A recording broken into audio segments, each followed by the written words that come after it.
This summer, a local drama teacher is travelling to public parks around the country, including Southampton, for a very particular performance. He'll recite a one-man dramatisation of the whole of the Gospel of Mark from the Bible.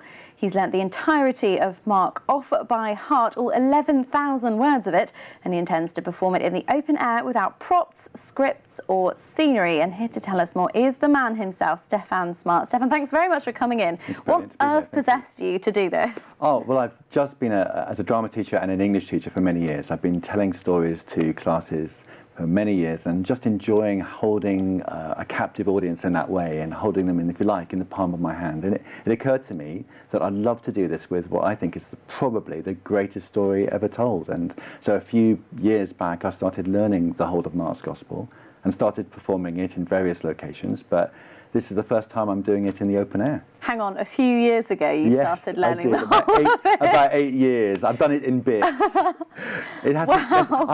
haven't taken 8 years from beginning to end. I've taken breaks, but yeah, okay. It's taken a while. I just imagine you 8 years studying. And so why the Gospel of Mark? I mean, you said you think it's a great story. What is it about for people who don't know? Well, it's about the story of Jesus from the time he began his teaching right through to his death and then through to his resurrection. And the reason why I chose that particular version of the story was because it is the most exciting. It's full of action from beginning to end. It's unrelenting. It's also full of incredibly moving moments and even a dash of humour. It's got so much to it. As a dramatic piece, it's by far the best one to choose. A lot of people kind of would be put off, I think, by the notion that this is a kind of biblical text. It's not, going to church and the Bible are not, that cool at the moment.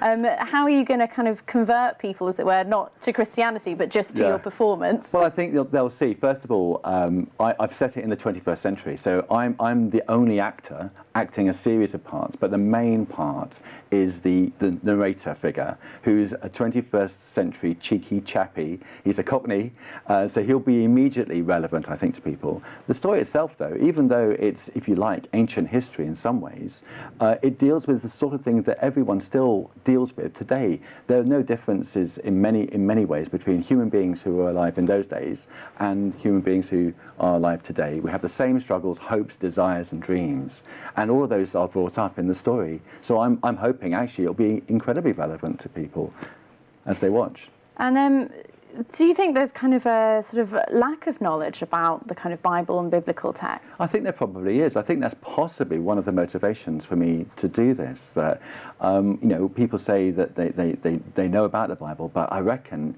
once it's brought to life in this way, they'll get to know it in a completely new and fresh way. And what were, obviously, apart from learning the thing, what were the biggest challenges involved? Wow, that's a good question. I think the biggest challenge is the fact that you're doing it all by yourself, the fact that you're taking on all these different parts and characters, and you have to think about the accents, and you have to think about where you're going to be on stage, so to speak. And also, because it's just a one-man show, it's been great to have a lot of support along the way. So that, that's helped with that kind of challenge, the sense of you're quite isolated, but on the other hand, you've got people behind you who are thinking about you and encouraging you. That's been amazing.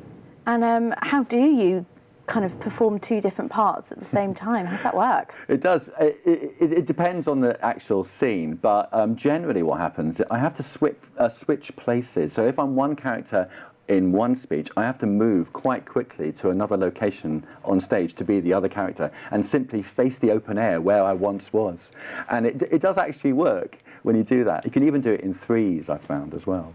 Gosh. And I mean, you said on stage, as it were, but actually you're going to be doing this kind of outside in parks. So they're kind of special locations in the park that are going to become the stage, or is it just going to be anywhere, just in the middle of some grass? No, I'm going to be doing it on speakers' corners. So I've got 3 or 4 speakers' corners around the country that I'm going to, and they vary in what they're like. But the one I'm doing it in Hyde Park, for instance, is a bit of tarmac.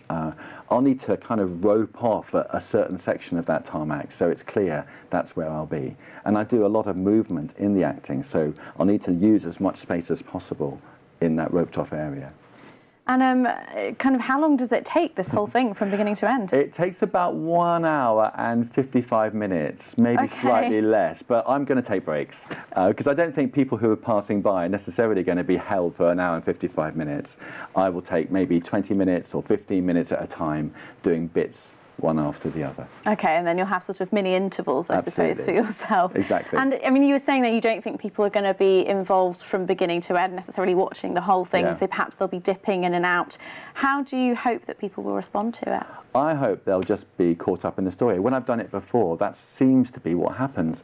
The most exciting thing as an actor that I've noticed as I've done this is that people are imagining what I'm not actually portraying. So if I'm talking to a character as if to the thin air, they can see that character. And I'm hoping there's going to be a similar response. I hope that the words themselves, which I think are incredibly powerful, will also hold the audience. I admit that it's in the open air and people are going to be passing by and some may not be interested at all. And that's fine. But I hope for a few there will be a really exciting adventure that they'll be joining me with.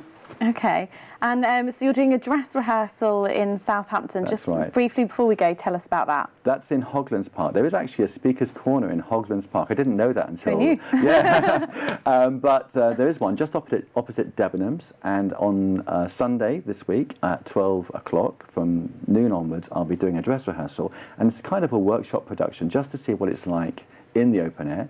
I'm going to invite some people to come along to watch me, but also to heckle me as well, because when I'm at these speakers' corners, you do get the old heckler. So what I want to do is get plenty of practice to be able to how to deal with that sort of thing, how to deal with interruptions of that kind. Well, it sounds absolutely terrifying. Are you not worried people can think you're mad? Yeah, I think that's possibly going to happen. But on the other hand, I hope that the authenticity of the performance will be something that will speak for itself.